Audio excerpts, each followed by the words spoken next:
Frigo Camelo Buffo Fardello, nel centro della città, tra macchine e calore, un frigo camelo cammina con amore. Con stivali giganti e passo lento, ha perso la gioia, ha perso il momento.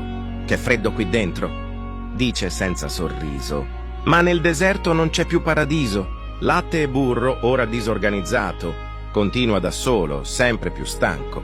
Per Roma, Parigi, Madrid e Milano, tutti dicono che tristezza, che disperazione. Sotto il sole, caldo e ardente, il frigo si scioglie e lui continua triste, sofferente.